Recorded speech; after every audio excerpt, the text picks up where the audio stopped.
Hey folks, welcome back to another Dice Tower preview. I'm Mark, and today we're stepping into the shadows with Assassin's Creed Animus from Mantic Games. This one's for 2 to 4 players, ages 12 and up, and games generally run about 45 to 90 minutes. So grab your hidden blade, slip into the crowd, and let's take a look at this race through history, where every move counts and one wrong step can send you straight into desynchronization.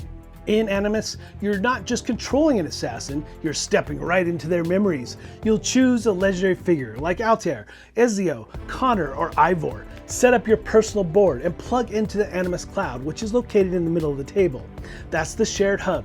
It holds the desync pool, the memory and Animus decks, and the all-important sync track that shows how close you are to victory. And trust me, watching that track inch closer to the finish is epic.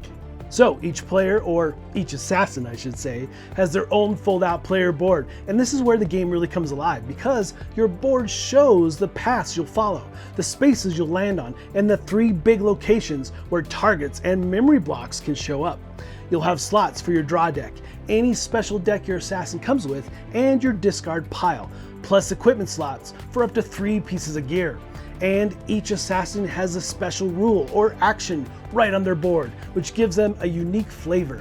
So not only do you feel like you're running through the rooftops and markets, but your board keeps all your tools and options right in front of you. The goal here is a simple one to explain, but it is tricky to pull off. Finish with the highest synchronization score.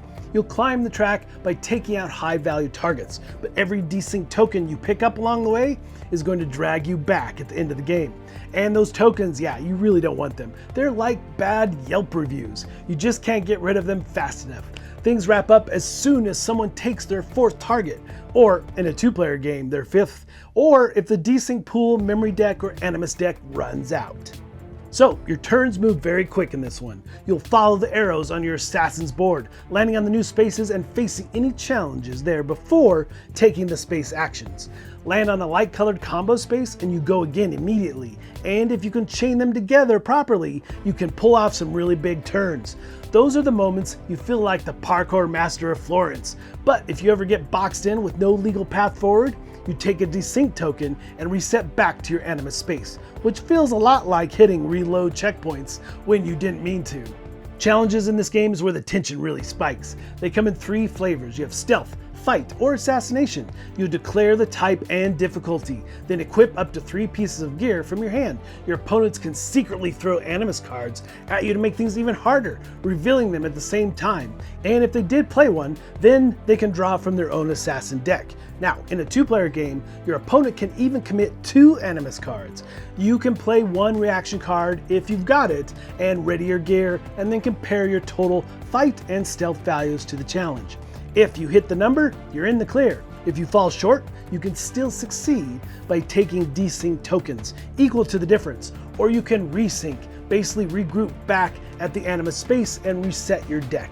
Animus cards get removed from the game after they're played, so they're only a one-shot obstacle.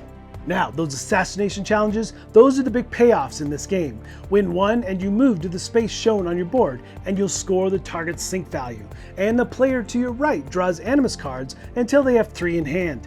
And you will remove the targets, along with any memory blocks in that location, from the game completely.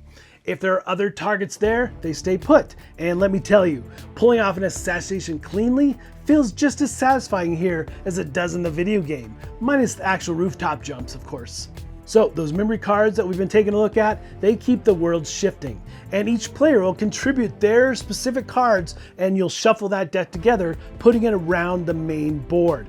Now, certain actions let you draw from that memory deck and place new targets or memory blocks on matching assassin boards, even if they're not your own. Memory blocks slide in, pushing existing cards up, which can create some nasty roadblocks for your opponents. And if you're feeling especially sneaky, you'll time those just right to mess up their big combo turns. So at the end of your turn, you'll clean up by resolving any end of turn effects, discarding readied equipment, and any lingering action cards. And if you're on a resync space, you'll reset your deck and get ready for your next turn.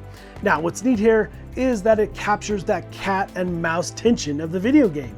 You're picking your route, timing your moves, chaining your combos, and trying to stay just out of reach, all while your rivals are setting traps, dropping extra guards, and looking for the perfect moment to slow you down. And just when you think you're safe, somebody slips in that Animus card, and suddenly that easy guard you were about to pass turns into your worst nightmare. And when the game comes to an end, everyone flips their desync tokens. You're going to move back on the sync track by the total of those tokens, and the assassin that is furthest ahead is the most in sync with the Animus and takes the win. And yes, this is the moment where you can brag about how stealthy you were, or perhaps you'll be muttering something about bad luck and walk away. If you like calculated movement, tense challenges, and a map that's constantly changing under your feet, Assassin's Creed Animus is going to feel right at home on your table. Alright folks, just a reminder once again, this has been a Dice Tower paid preview, and everything you've seen has been in prototype form, so keep a close eye on the campaign for any changes that still may occur. Now that said, yes, I've been a long-time fan of the video game series, and I really feel like they've captured the essence here. As you're moving through your own timeline, you're using stealth, and you're going after those high-value targets.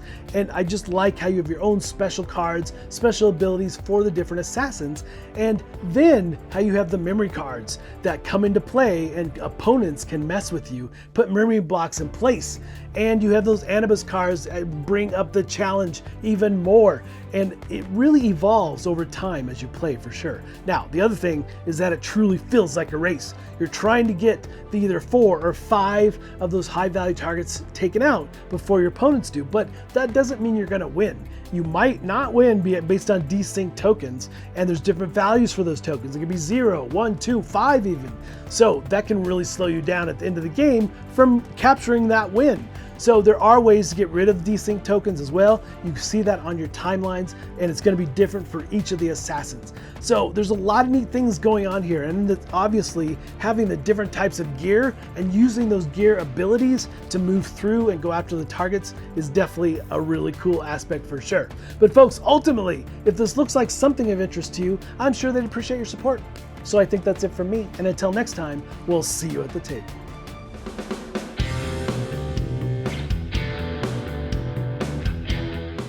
Hey everybody, thanks for watching this video. If you like this review or whatever you just watched, wasn't it amazing? Check out our channel, Dice Tower. We have all kinds of things. We review games, we do top 10s, we play games live. It's all about board games, but especially the people who play them. Check out Dice Tower YouTube channel.